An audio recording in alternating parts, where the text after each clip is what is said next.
Hello friends. Numerical examples corresponding to work done in chemical thermodynamics. Examples, that series of videos. Now next example, calculate the work done is said here. Calculate the work done. And since maximum work done, calculate the maximum work done is mentioned, it means that reversible isothermal condition, if it were reversible isothermal condition, numerical मध्ये maximum work done काढा असं म्हटलं, याचा अर्थ reversible isothermal असतील तर work done काय येणार, कारण तेव्हाच मॅक्झिमम येतं. म्हणून इथं ऑल्दो रिव्हर्सिबल आयसोथर्मल असं म्हटलेलं नसलं तरी मॅक्झिमम वर्क डन म्हटलं, याचा अर्थ डब्ल्यू मॅक्स काढायचं, हे फिक्स झालं. म्हणजे आपला तो प्लॅन किंवा वाचताना आपल्याला काय काय कळलं, काय दिलंय, काय विचारलंय. Okay. When pressure on 10 gram of hydrogen, अच्छा, hydrogen, weight of hydrogen, mass of hydrogen 10 ग्राम दिले म्हणजे डब्ल्यू मॅक्सच्या फॉर्म्युल्यामध्ये नंबर ऑफ मोल्स लागतात, मग आपल्याला मोल्स काढता येते, म्हणजे त्याची सोय झाली. त्याच्यावरून एन काढू शकतो आपण. Okay. And pressure reduced from, फार महत्त्वाचं आहे, रिड्यूस्ड फ्रॉम, प्रेशर रिड्यूस्ड म्हटलंय आणि फ्रॉम टू म्हटलंय, याचा अर्थ हे इनिशियल प्रेशर आहे, हे फायनल प्रेशर आहे. म्हणजेच तो gas in a cylinder, pressure of the gas initial 20 atmosphere आणि फायनल 1 ॲटमॉस्फिअर, याचा अर्थ ऑफ द गॅस 20चं 1 म्हणजेच ते एक्सपान्शन झालेलं, हे लक्षात आलं की एक्सपान्शन झालेलं, प्रेशर रिड्यूस झालं of the system, of the gas. Temperature 273 kelvin दिलंय, कॉन्स्टंट टेम्परेचर म्हटलंय म्हणजे आयसोथर्मल, पण मॅक्झिमम वर्क डन म्हणजेच आयसोथर्मल रिव्हर्सिबल, तो फॉर्म्युला वापरणार. Gas behaves ideally. Okay. Internal energy change पण असेल का, असेल तर किती असेल, डेल्टा यू ते विचारलं, आणि क्यू पण कॅल्क्युलेट करा असं म्हटलेलं आहे. म्हणजे हीट इव्हॉल्व्ड ॲब्सॉर्ब काय असेल. मग डब्ल्यू मॅक्सचा फॉर्म्युला लिहिला पहिल्यांदा. W max is equal to minus, फॉर्म्युल्यामध्येच मायनस साईन इंट्रोड्यूस केलं आहे, earlier explanation theories, minus 2.303 into N into R into T into, आता प्रेशरच्या भाषेमध्ये log to the base and of 2.303 factor त्यासाठी झाला, log to the base and of व्हॉल्यूमच्या भाषेत V2 अपॉन V1, तसं boils law P1 V1 equal to P2 V2, त्याप्रमाणे प्रेशरच्या भाषेमध्ये तोच ratio P1 upon P2, basically formula. मग त्यातलं म्हणजे फॉर्म्युला कुठला ते कळालं. मग N number of moles is equal to weight in gram upon molar mass in gram, म्हणजे सेम युनिट पाहिजेत, ग्रामच पाहिजे असं नाही, सेम युनिट पाहिजेत. मग आम्ही ग्राम घ्यायची पद्धत ठेवलेली आहे. तर 10 अपॉन 2 मोलार मास हायड्रोजन, म्हणजे हे 5 मोल आहे. ओके. एन मिळाला आम्हाला. आता इकडे टी, कॅपिटल टी म्हणजे केल्विनमध्ये, प्रेशरचे युनिट सेम पाहिजेत, because there is a ratio it get cancel, दोन्ही पण ॲटमॉस्फिअर किंवा दोन्ही पण पास्कल असं. मग आरचे कुठले युनिट आपण वापरणार, त्याप्रमाणे जर अल्टरनेटिव्ह वगैरे MCQ म्हणून समजा व्हॅल्यूज सगळ्या जे विचारले त्याचं कॅलरीज असतील तर आरचं आपण कॅलरीजमध्ये वापरू शकतो, नाहीतर नेहमीचे 2 आपले आहेत त्या व्हॅल्यूज वापरू शकतो, आणि मग कॅलरीमध्ये कन्वर्ट करू शकतो, कन्व्हर्शन फॅक्टर्स. आणि मग समजा मी आरची value R is equal to, तर कॅलरीची आता ॲक्च्युली आर 1.97 वगैरे असं आहे, मी राऊंड फिगर कॅल्क्युलेशनला सोपं जाण्यासाठी 1.97 कॅलरी म्हणजे ज्या आरच्या वेगळ्या वेगळ्या व्हॅल्यूज आहेत, तसं आर इक्वल टू 8.314 घेतलं तर ते जूल पर केल्विन पर मोल, 1 मोल गॅस घेऊन केलेलं असल्यामुळं. ओके. आणि अपॉन कॅपिटल टी आरचा फॉर्म्युला मी सांगत होतो काल अर्लियर लेक्चर म्हणून पाहिजे, कारण तुम्ही केव्हा बघणार त्याच्यावरती पी बी अपॉन टी. त्यामुळं हे केल्विन आणि 1 मोलसाठी हा फॉर्म्युला वापरतो. त्यामुळे पर केल्विन पर मोल हे फिक्स आहे. आरची कुठली पण वेगळ्या वेगळ्या युनिटमधली व्हॅल्यू वापरली तर पर केल्विन. त्यामुळे समजा कॅलरीमध्ये वापरलं तर 1.97 वगैरे एक्झॅक्ट व्हॅल्यू आपण टू मेक इट इझी 2 वापरूया. It is very close to 2.0 calorie per kelvin per mole, म्हणजेच केल्विन टेस्ट -1 मोल टेस्ट -1 कॅलरी. नॉर्मली 8.314 जूलवाला किंवा R equal to 0.00821 litre atmosphere per kelvin per mole. ह्या दोन गोष्टी I have explain that in my earlier lecture, तरी पण हे पण मुद्दाम घेतलं. टी केल्विनमध्ये कॅपिटल टी फॉर्म्युल्यामध्ये असतो आपल्या सगळ्या केमिस्ट्री फिजिक्स, त्याच्यामध्ये केल्विन आणि केल्विनमध्येच दिलेलं आहे 273 केल्विन. असं परिस्थिती आहे. आणि मग प्रेशर P1 इनिशियल प्रेशर नाही का, दोन्हीचे युनिट सेम आहेत 20 ॲटमॉस्फिअर व्यवस्थित आहे. Final pressure 1 atmosphere. ओके, मग डब्ल्यू मॅक्स काढायचा. डब्ल्यू मॅक्स फॉर्म्युला इथे भरलेला आहे. या फॉर्म्युलाने वर्क डन जे येतं ते मॅक्झिमम येतं, त्यामुळे त्या डब्ल्यूला डब्ल्यू मॅक्स म्हणतो आपण. मॅक्झिमम डब्ल्यू मॅक्स मायनस फॉर्म्युल्यातलं. ओके, 2.303 इंटू एन किती आला मग अशी काढलं होतं 5 R2 नाही का. आता आपण ठरवलं R हा वापरायचा, कुठलाही वापरा. ओके, त्याप्रमाणे युनिटमध्ये सगळं येणार.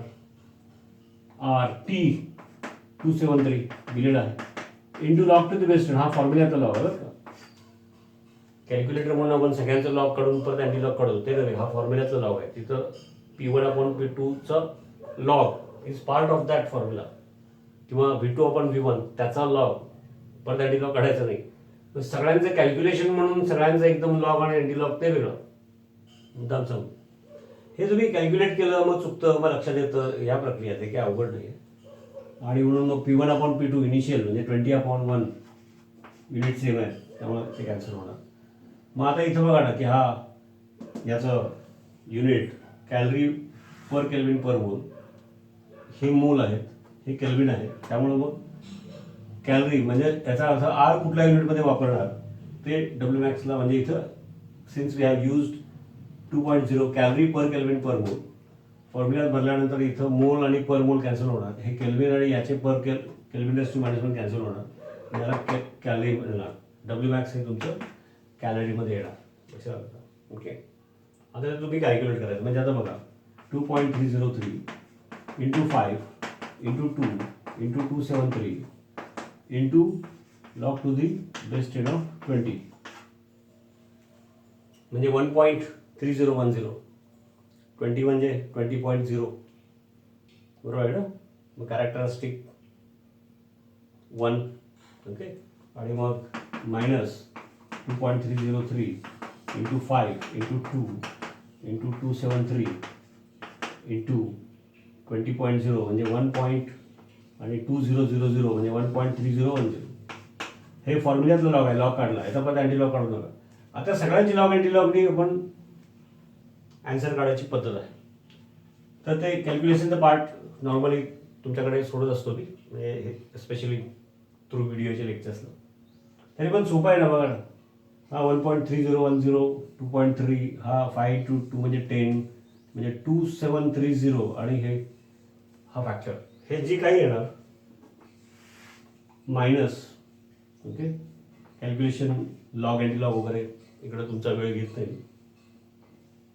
तेवढं तुम्ही करायला पाहिजे. त्यात काही सोप्या एक्झाम्पल्स पण चर्चेत सुरुवातीला येऊ दे, मग थोडे काही ट्रिकी येतील, मग MCQला बरं पडेल म्हणून घ्यायचं. 1.3010 कॅलरी हे वर्क डन मिळालं. पुढं मग gas behaves ideal whether there will be internal energy असं म्हणते. आता मुद्दा काय, सिन्स आयसोथर्मल नाही का. बघा इथं सिन्स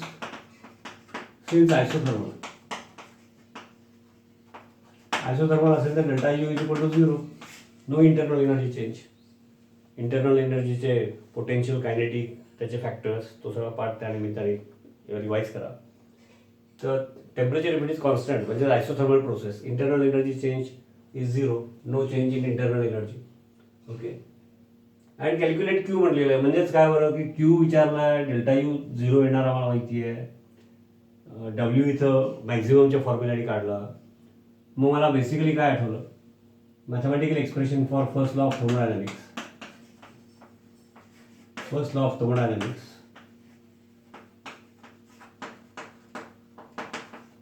तो काय आहे बरं, delta U is equal to Q plus W. Basically W कुठला फॉर्म्युलाप्रमाणे काढला असेल तो, त्याप्रमाणे काय त्याची साईन असेल ती, जनरल डब्ल्यू लिहिलं आहे.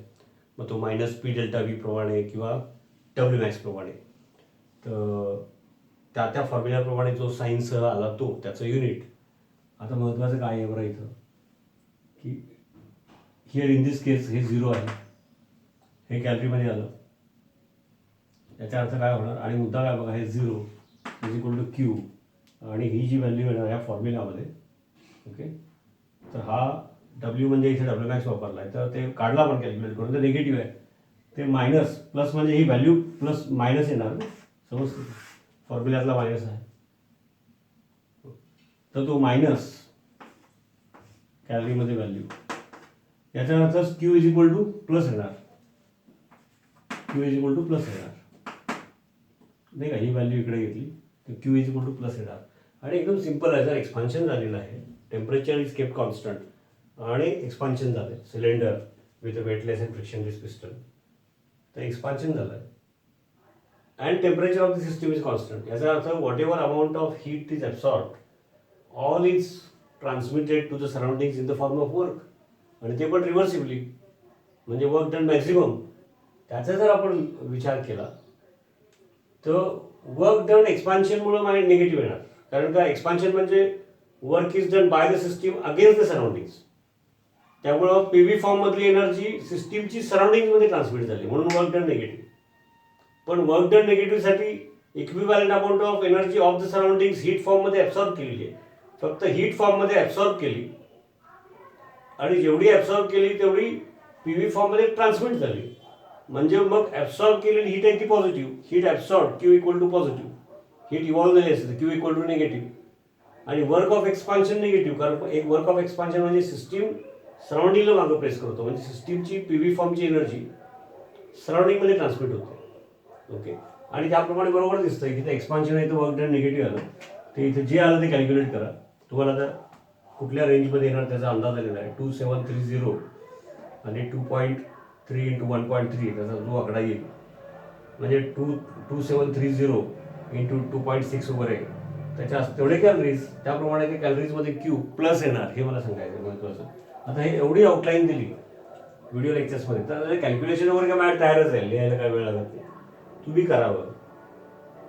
म्हणजे कॅल्क्युलेशन वगैरे टीचरने अगदी प्रत्येक वेळेला सॉल्व्ह करून दाखवणं, म्हणजे हे असं मल्टिप्लिकेशन, ते काय बघून पण लिहू शकतो, तर तुम्ही करावं. मग नंतर कॅल्क्युलेटरवरती खात्री करा, लॉग अँटी लॉगनी करा, आणि न बघता करायचं एक्झाम्पल, आणि परत हे खात्री करायचं. म्हणजे मग कुठंतरी सबस्टिट्यूट करताना काहीतरी गडबड होते. इथं बघा फॉर्म्युल्यातलं लॉग लिहून घेतला आपण, आणि नंतर मग सगळ्यांच्या लॉग आणि अँटी लॉग बघून आन्सर काढलं, ते इथे येणार. मग साईन, या सगळ्या गोष्टी ज्या असतात त्या महत्त्वाच्या असतात, आणि तुम्ही हे न बघता करायचं, आणि मग सगळं बघायचं परत एकदा. आणि त्या टाईपचं एखादं टेक्स्टमधलं एक्झाम्पल मी पण होमवर्क टाकतोच ग्रुपवरती, असं करायचं असतं. मागचे पण एक्झाम्पल्स न बघता करायचे, आणि मग त्या टाईपचे एक्स्ट्रा होमवर्क टेस्ट या फॉर्ममध्ये होणार. ओके. आणि मग MCQ सोडवताना या गोष्टीचा फायदा होतो. ओके. तर हे असं सगळं करायचं आहे. मुद्दा बघा, मॅक्झिमम वर्क डन दिसल्या माझ्या लक्षात आलं की डब्ल्यू मॅक्सचा फॉर्म्युला वापरायला लागेल. ग्राममध्ये दिलं आहे, मग त्याच्यावरून मोल्स काढायचे. Number of moles is equal to weight of that upon molar mass. Unit same पाहिजेत, नॉर्मली आपण ग्राम वापरतो, दोन्ही पण किलोग्राम वापरा, काही फरक पडत नाही. So weight in gram upon molar mass in gram, number of moles मिळाले, आर लागतो.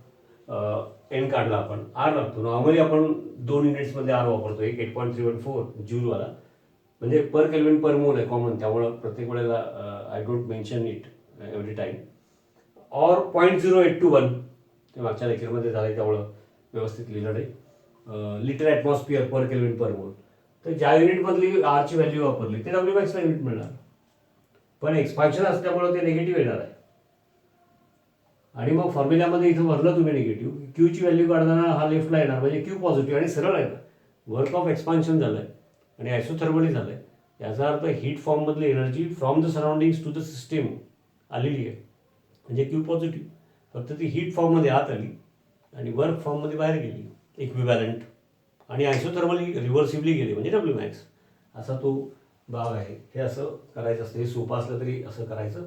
आणखी यात काही ट्रिक आली, आणखी कुठल्या गोष्टी मिक्स होऊन आल्या, साईन युनिट वगैरे, मग छान MCQ तयार होतो. त्याचा हा पाया आहे. सगळं त्यासाठीच चाललेलं आहे. आपली नीट किंवा कुठली एक्झाम असेल त्याची तयारी व्हावी, त्याचा स्पीड वाढवा, म्हणून आता व्यवस्थित थोडासा वेळ लावून शिकायचं असतं. Yes. For the combustion of 1 mole of liquid benzene. म्हणजे काय? कंबशन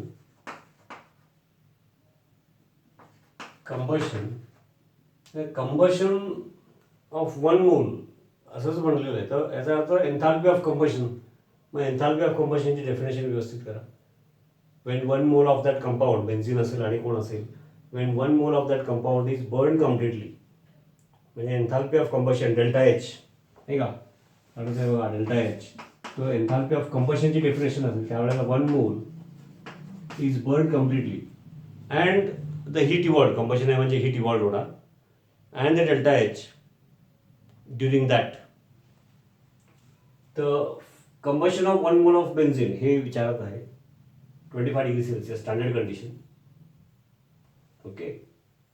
याचा अर्थ हे the heat of reaction at constant pressure is, पुढं असं म्हटलंय, म्हणजे combustion of liquid benzene at 25 degree Celsius, आणि पुढं मग म्हणतात की heat of reaction at constant pressure दिलेली आहे आणि heat of reaction at constant pressure विचारलेली आहे. कुठली रिॲक्शन? म्हणजे पहिला एवढं तरी कळलं की heat of reaction at constant pressure is given, म्हणजेच डेल्टा एच दिलेला आहे, एवढा आहे.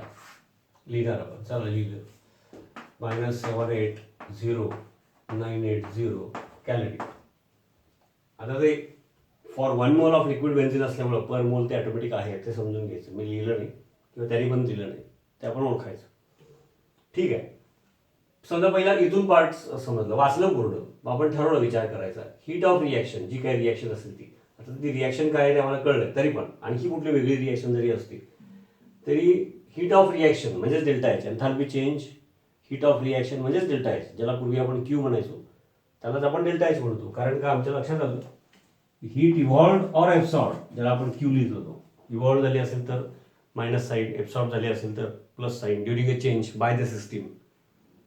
मग ती हीट फॉर्ममध्ये एनर्जी जर इव्हॉल्व झाली ड्युरिंग अ चेंज, तर ती सिस्टीमची यू म्हणजे इंटरनल एनर्जी आणि पी व्ही हे दोन्ही form, you plus P V form of energy heat फॉर्ममध्ये बाहेर गेलेली असते, किंवा कुठे ॲब्सॉर्ब झाली असेल तर हीट फॉर्ममधली एनर्जी सिस्टीममध्ये आली during a change, physical change, chemical change कुठलाही, तर हीट फॉर्ममधली एनर्जी सिस्टीममध्ये आलेली आहे. याचा अर्थ ती सिस्टीममध्ये यू इंटरनल एनर्जी आणि P V form of energy, work done, expansion, compression, you plus P व्हीमध्ये सिस्टीममध्ये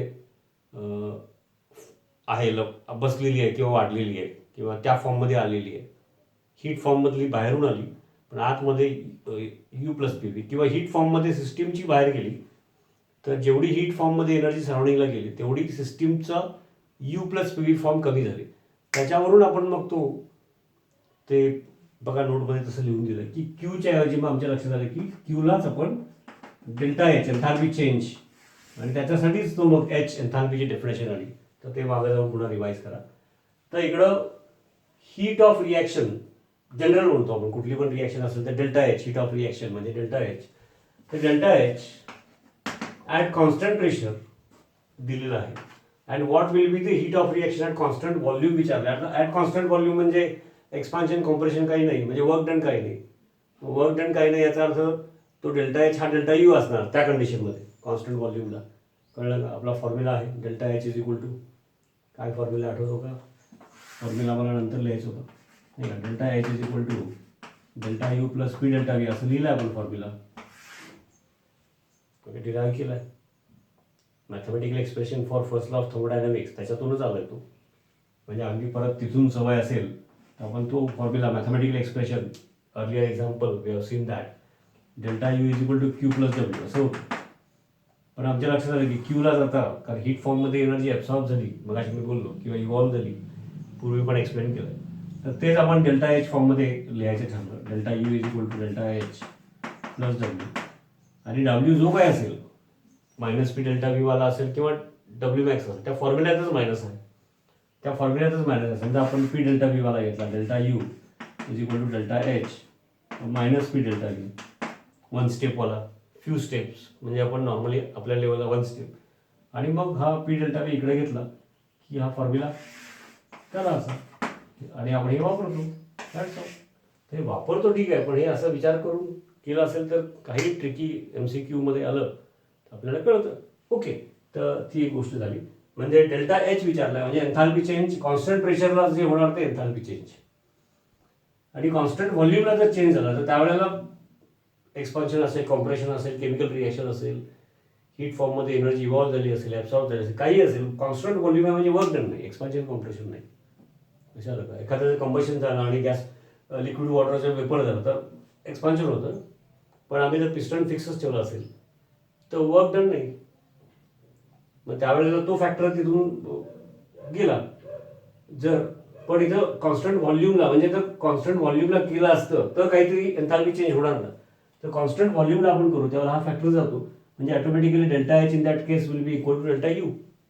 तो वेगळा असणार कारण वर्क डन होत नाही म्हटल्यानंतर तो फॅक्टर आणि म्हणून मग कॉन्स्टंट व्हॉल्यूमचं काय असेल what would be the heat of reaction म्हणजे डेल्टा एच म्हणजे म्हणतात delta H at constant volume. मग कॉन्स्टंट व्हॉल्यूमला डेल्टा एच हाच डेल्टा यू असतो कारण वर्क डनचा फॅक्टर नसल्यामुळे कळलं का.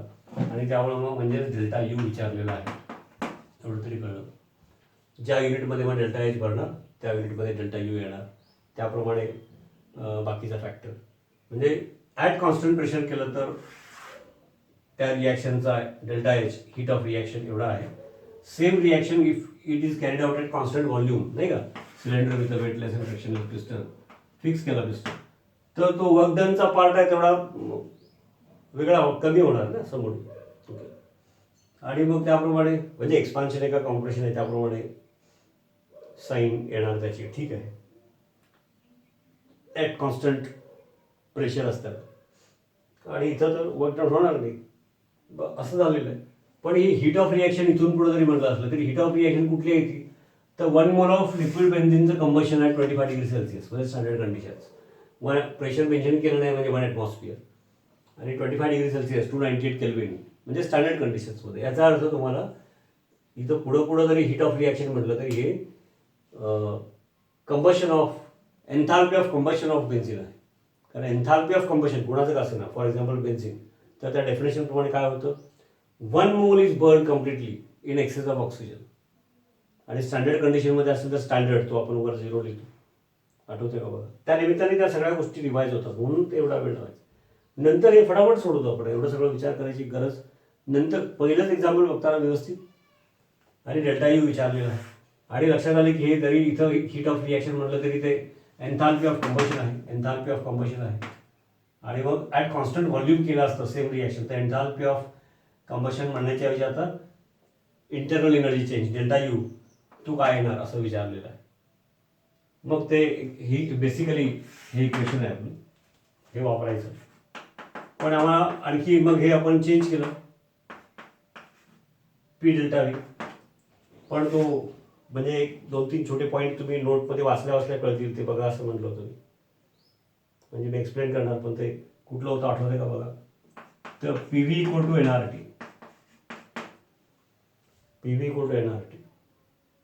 ओके. आता हे ॲट कॉन्स्टंट प्रेशर जर आपण करत असू आणि मग ते लिहिताना कसं लिहिलं होतं initial state PV1 equal to N1RT at constant temperature and constant pressure. Okay R कॉन्स्टंटच असतो म्हणजे रिॲक्शन ॲट कॉन्स्टंट प्रेशर केली आणि ॲट कॉन्स्टंट व्हॉल्यूम केली तर किती फरक पडतो तर वर्क डनचा डिफरन्स जेवढा येणार तेवढा फरक पडणार. ॲट कॉन्स्टंट प्रेशर केली तेवढा आहे आणि ॲट कॉन्स्टंट व्हॉल्यूम केली म्हणजे वर्क डन होणार नाही म्हणजे एवढा पार्ट कमी होणार म्हणजे दोन्हीचा डिफरन्स एवढा आहे समजते का बघा. मग ते जे डेरिवेशन आहे ती नोट बघा आता एक इक्वेशन असं लिहिलं होतं इनिशियल स्टेटला, आणि फायनल स्टेटला काय लिहिलं होतं, PV2 is equal to N2RT असं लिहिलं होतं. Temperature is constant, pressure is constant. आता हे इथं गंमत आहे, काही जणांना कळत नाही की एन कसा काय चेंज झाला. हे जे इक्वेशन आहे, म्हणजे हे इक्वेशन या फॉर्ममध्ये आपण लिहिणार आहोत, तिथं त्या स्टेप्स जास्त दिले, त्यातली फक्त मी हिंट देतो. हे नॉर्मली आपण जे चर्चेत घेतो, gas in a cylinder, expansion और कॉम्प्रेशन. मग एकदा गॅस तुम्ही घेतला असेल, समजा 16 ग्राम ऑक्सिजन घेतला म्हणजे हाफ मोल, तर एक्सपान्शन झालं, कॉम्प्रेशन झालं, काही झालं तर half mole of gas present in that cylinder तो चेंज होणार नाही. म्हणजे number of moles 16 gram oxygen म्हणजे N इक्वल टू 0.5 मोल, हाफ मोल. पण हा जो या फॉर्ममध्ये जो इक्वेशन वापरून हे रिअरेंज केलेलं आहे, म्हणजेच तिथं एक्सपान्शन किंवा कॉम्प्रेशन ऑफ अ गॅस अपेक्षित नाही आहे, केमिकल रिॲक्शन अपेक्षित. आणि ज्या केमिकल रिॲक्शनमध्ये गॅशियस फॉर्ममध्ये कोणतरी वाढला, बर्निंग, समजा इथे कंबशन झालं म्हणजे लिक्विड बेन्झिन प्लस ऑक्सिजन किंवा CO2 अँड H2O गॅशियस फॉर्ममध्ये वाढला किंवा कमी झाला, तर एक्सपान्शन कॉम्प्रेशन दोन्हीपैकी एक होणार. तशा प्रकारच्या केमिकल रिॲक्शन्स ज्याच्यामध्ये रिॲक्टंटचे गॅशियसवाले मोल्स आणि प्रोडक्टचे गॅशियसवाले मोल्स याच्यामध्ये काहीतरी इन्क्रीज और डिक्रीज झालेला आहे असं असेल, असं गृहीत धरून तो पार्ट आहे, तेवढीच हिंट दिली. आता तुम्हाला ते बघितलंच कळणार. आणि मग फायनल मायनस इनिशियल केलं नाही का, म्हणजे काय केलं तिकडं मी त्याची फक्त हिंट देतो, कारण ते डेरिव्हेशन म्हणजे काय फार मोठं मॅथ्स नाही आहे ते, पण डेरिव्हेशन म्हटलं त्याला. -PV1 म्हणजे LHSचं, कारण ॲट कॉन्स्टंट प्रेशर, तर तिकडं काय होणार बरं, final minus initial N2RT minus N1RT. फक्त मुद्दा काय सांगितला महत्त्वाचा, की N1 N2 असं दोन वेगळे मोल्स का लिहिले, इनिशियल स्टेट आणि फायनल स्टेट. तर हे या फॉर्ममध्ये जेव्हा आपण इथं हे वापरणार तेव्हा केमिकल रिॲक्शन, आणि ड्युरिंग दॅट केमिकल रिॲक्शन इकडे काहीतरी A+B आहे, तिकडे कोणतरी C+D आहे. जसं आता इथं कंबशन ऑफ बेन्झिन, लिक्विडवाला बेन्झिन प्लस ऑक्सिजन, आणि इकडे 298 केल्विन असल्यामुळं CO2 गॅशियसवाला प्लस वॉटर, मी लिहिणार आहे जरी आता बोलत असलो फास्ट, लिहिणार आहे प्लस वॉटर. आता 298ला म्हणजे वॉटर लिक्विड. मग नंबर ऑफ मोल्स गॅशियस फॉर्ममध्ये कमी किंवा जास्त असतील तर एक्सपान्शन कॉम्प्रेशन वर्क डन होणार ना. वर्क डन हे एक्सपान्शन कॉम्प्रेशन गॅशियस फॉर्ममध्ये, तर ते गृहीत धरून आलेलं आहे, हे पहिलं लक्षात ठेवा. आणि त्यामुळं मग तो डिफरन्स RT कॉमन काढला की N2 - N1 म्हणजेच तो आला डेल्टा एन. आणि फक्त डेल्टा एन लिहित नाही आपण, गॅशियसवाला, आठवतंय का, RT. आणि याचा विचार केला तर हेच इक्वेशन मग आता कसं झालं बघा, इथं सोयीसाठी पटकन लिहितो, हेच इक्वेशन मग कसं झालं आणि परत ते व्यवस्थित एक्सप्लेन करतो. आणि त्यामुळे मग हेच इक्वेशन असं झालं, ΔH is equal to ΔU, okay, P∆V, P into V2 - V1 म्हणजे P∆V. काय आला बरं, P∆V इज इक्वल टू म्हणजेच तो ΔN into R into T, हे इक्वेशन आलं. हे डेरिव्हेशनमध्ये आहे, ते इथं वापरायचं आहे. म्हणजे न्यूमेरिकल एक्झाम्पल कसं समजून घ्यायचं असतं. नंतर मग या टाईपचे आणि दुसऱ्या कुठल्या टाईपचे मिक्स होऊन आले, थोडं काही चेंज होऊन आलं की पटपट येतं. एवढा बॅकग्राऊंड आपला तयार लागतो. नाहीतर हा फॉर्म्युला वापरा आणि पटकन सुटलं, त्या केसमध्ये बोर्ड स्टाईलमध्ये होऊन जाईल. MCQ साठीच चाललेलं आहे, लक्षात घ्या. तर डेल्टा आणि enthalpy of combustion at constant pressure is given and enthalpy of combustion at constant volume is asked, म्हणजे ΔU इज आस्क्ड. आणि मग फॉर्म्युला आम्हाला आठवला, कारण कंबशनची रिॲक्शन आपण बेन्झिनची लिहू शकतो, कंबशनची रिॲक्शन लिहू शकतो, म्हणजे ΔN कॅल्क्युलेट करू शकतो. R कॉन्स्टंट माहिती आहे, T इथं दिलेला आहे, ΔS दिलेला आहे, कळतंय का, ΔS दिलेला आहे. Combustion of benzene, enthalpy of reaction, heat of reaction म्हटलं तरी आम्हाला माहिती आहे सुरुवात कशी केली, म्हणजे हे कंबशन ऑफ बेन्झिन आहे. मग कंबशन ऑफ बेन्झिन मी रिॲक्शन लिहून दाखवतो, ती आपण त्याच्यावरून ΔN काढता येतो. R कॉन्स्टंट आहे, टेम्परेचर इज गिवन कॉन्स्टंट, ते लिहिणार. याचा अर्थ मग तुम्हाला ΔU म्हणजेच combustion of benzene if it were carried out, जर केलं असतं तर ॲट कॉन्स्टंट व्हॉल्यूम, तर त्यावेळेला व्हॉट वुड हॅव बीन, आता कंबशन असल्यामुळे what would have been the heat form of energy given out, म्हणजे ΔU विचारलेला आहे, इंटरनल एनर्जी चेंज. तर मग जस्ट हॅव अ पेशन्स, बघा इथंपर्यंत वाचा, पॉज करा, रफ वर्क करा. आणि म्हणजे आपण आता हे इक्वेशन वापरणार. नॉर्मली आपण हे वापरायचो, त्याच्या आधी आपण इथून सुरुवात केली होती, मग इथूनच मी तुम्हाला हे इक्वेशन लिहून दाखवलं. आणि मग P∆Vच्या ऐवजी आमच्याकडे जर बॅलन्स्ड इक्वेशन असेल फिजिकल स्टेटसह, तर ΔN RTच्या फॉर्ममध्ये P∆V, PV is equal to NRT आहे ना, तेच वापरलं आहे. फक्त इथं असं कसं करू शकतो आपण N1 N2, त्याचे कारण सांगितलं की केमिकल चेंजसाठी आहे. नॉर्मली वर्क डनसाठी आपण एक्सपान्शन और कॉम्प्रेशन ऑफ गॅस वगैरे नॉर्मली आपल्या लेवलला बघतो. तर गॅस एक्सपान्शन किंवा कॉम्प्रेशन एवढंच होणार असेल तर हे नाही वापरू शकत, या फॉर्ममध्ये नाही वापरू शकत, याच फॉर्ममध्ये वापरायला पाहिजे.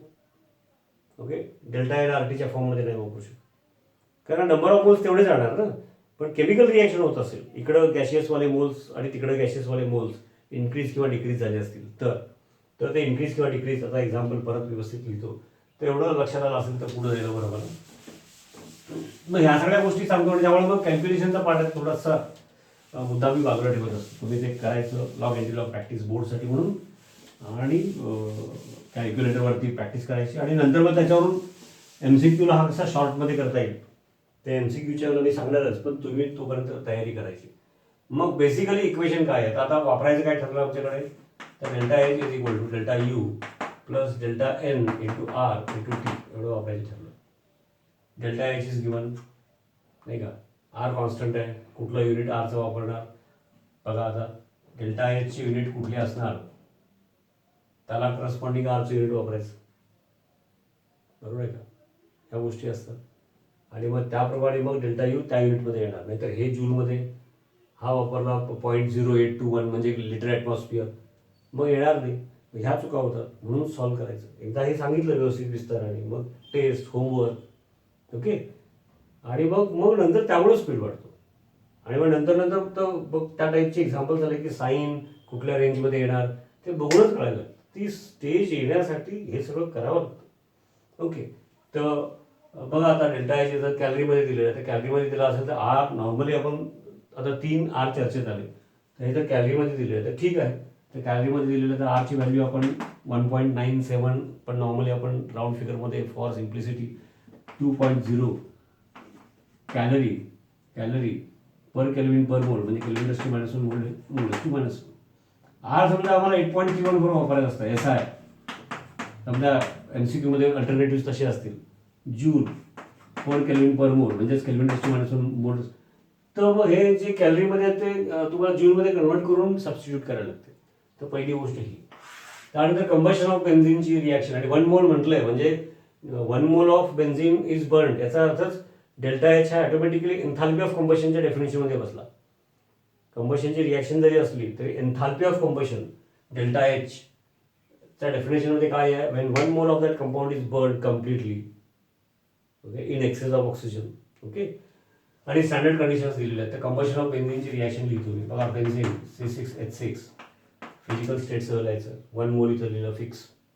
कंबशन म्हणजे मग प्लस ऑक्सिजन हे फिक्स आहे. आणि हायड्रोकार्बन, कार्बन हायड्रोजन आहे, कार्बन हायड्रोजन ऑक्सिजनचा कुठलाही कंपाऊंड असेल तर पलीकडे CO2H2O, इकडं कोणी सल्फर वगैरे असेल तर बर्निंग नंतर पलीकडे SO2.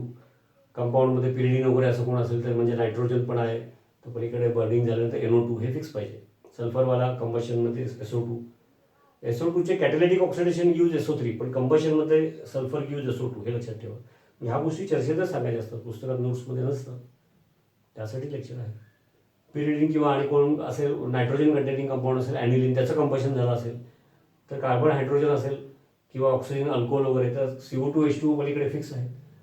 इकडे कंपाऊंड ज्याचं कंबशन होतं नायट्रोजन असेल, पलीकडे NO2, सल्फर असेल SO2, ठीक आहे. त्याच्या पलीकडे आपल्याला फार लागत नाही, आपल्याला नीट आणि सगळ्या लेवलपासून बोर्डपर्यंत बोलतोय.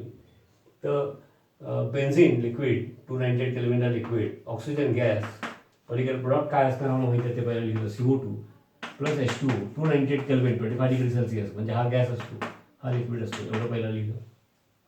मग एन्थाल्पी ऑफ कंबशनची भाषा चालू आहे, कारण का 1 मोल ऑफ इज बर्न म्हटलेलं आहे, म्हणजे तर याचा अर्थ 1 मोल बेन्झिन फिक्स, म्हणजे 1 मॉलिक्यूल प्रमाण बॅलन्स करूया सोपं करण्यासाठी, इंटू एन केलं की 1 मोल. 6 कार्बन ॲटम्स म्हणजे 6 CO2, 6 हायड्रोजन ॲटम्स याचा अर्थ 3H2, म्हणजे 1 मोलमधले कार्बन हायड्रोजन बॅलन्स केले पहिल्यांदा. मग for that how many oxygen atoms are required, तर 6 मोल्स म्हणजे हे 1 मॉलिक्यूलमध्ये 2 आहेत, म्हणजे हे 12 आणि हे 3 म्हणजे 15. मग 15 याचा अर्थ 15 ॲटम्स साध्या भाषेत, नंबरच्या भाषेत, म्हणजेच 15 मोल्स ऑफ ऑक्सिजन ॲटम्स, मोलच्या भाषेत ॲटम्स मोजले तुम्ही, म्हणजेच 15 मोल्स ऑक्सिजन घेतले तर 30 मोल्स ऑफ ऑक्सिजन ॲटम्स मिळणार. 15 मोल्स ऑक्सिजन घेतलं तर 1 ऑक्सिजन गिव्स 2 ॲटम्स, म्हणजे 30 मोल्स ऑफ ऑक्सिजन ॲटम्स. आम्हाला 15 मोल्स ऑफ ऑक्सिजन ॲटम्स पाहिजे असतील तर हे 15/2 मोल्स. तर ॲक्च्युली मोलच्या भाषेत विचार करायचा असतो. आणि सोपं जाण्यासाठी या टाईपला नंबर ऑफ मॉलिक्युलच्या भाषेत पण केलं तर आपल्या न्यूमेरिकलच्या दृष्टिकोनातून सुरुवातीला सोपं जाईल. तर 15 आणि म्हणून बॅलन्स करताना मी इथं 15/2 म्हणजे 7.5 समजलं का. 7.5 15/2 लिहा किंवा 7.5 लिहा. याचा अर्थ 1 मोल ऑफ बेन्झिन रिक्वायर्स 15/2 म्हणजे 7.5 moles of oxygen two give 6 moles of CO2 and 3 moles of H2O. 298 केल्विनला हा लिक्विड, हा गॅस, हा लिक्विड. हे आता हे फिजिकल स्टेट वगैरे लिहायला विसरतात किंवा काहीतरी टेम्परेचर चेंज केला. समजा हेच एक्झाम्पल 373 केल्विनला टाकलं आणि आपल्याला खुशी कुमार अरे नेहमीचं झालेलं चाललं वगैरे वगैरे. अरे पण 373 केल्विनला हे गॅस होतात ना, आणि ते विसरतो आणि नेहमी चालू समजून नेहमीसारखं सोडवतो आणि गेले marks. CET okay, CET general म्हणत असतो, त्यात सगळ्या प्रकारचे आले नीट वगैरे. ओके, तर हे आलं. तर आणि मग याचा ॲट कॉन्स्टंट प्रेशर असेल तर दिलेलं आहे डेल्टा एच. कॉन्स्टंट प्रेशर असेल तर delta H. Enthalpy of combustion आहे म्हणून हीट ऑफ रिॲक्शनला enthalpy of combustion delta H C लिहायची पद्धत आहे. आणि मग तो -780,980 कॅलरी. एन्थाल्पी ऑफ कंबशनच्या भाषेत किंवा रिॲक्शनमध्ये 1 मोल आहे, त्यामुळे नॉर्मली 1 मोल लिहित नाही आपण, लिहू पर मोल असं लिहा किंवा मोल रेस टू -1. ओके, पर मोल युनिटमध्ये MOL असं. ठीक आहे.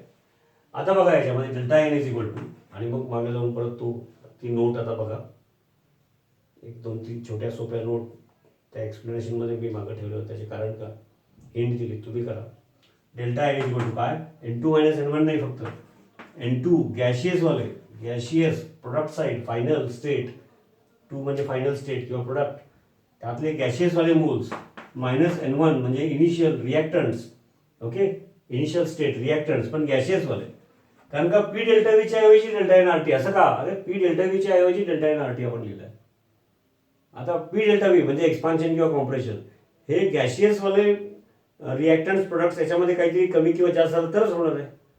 लिक्विड प्लस लिक्विड रिॲक्ट झाले आणि लिक्विड तयार झालं तर तिथं काय एक्सपान्शन कॉम्प्रेशन वर्क डन हा पार्ट लागूच नाही आहे. त्यामुळे गॅशियसवाले पकडायचे. नाही तर प्रोडक्टचे नंबर ऑफ मोल्स मायनस रिॲक्टंटचे नंबर ऑफ मोल्स असं नाही करायचं. त्यातले गॅशियसवालेच का घ्यायचे, कारण गॅशियसवाल्यामध्ये जो चेंज येईल, इन्क्रीज किंवा डिक्रीज गॅशियसवाले, that will correspond to delta V.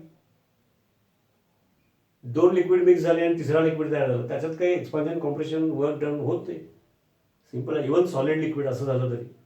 म्हणून आणि मग हे लक्षात आलं तर इथं आता हे 298 केल्विनला फिजिकल स्टेट लिक्विड, हा गॅस, हा लिक्विड, म्हणजेच डेल्टा एन काय येणार, तर प्रोडक्ट साईडला म्हणजे 2 गॅशियसवाले मोल्स किती आहेत 6, आणि रिॲक्शन साईडला गॅशियसवाले मोल्स किती आहेत 15/2 म्हणजे 7.5. याचा अर्थ किती आला बरोबर, -1.5 ॲटमॉस्फिअर. कळतं का, change in number of moles गॅशियसवाले -1.5 आला आहे.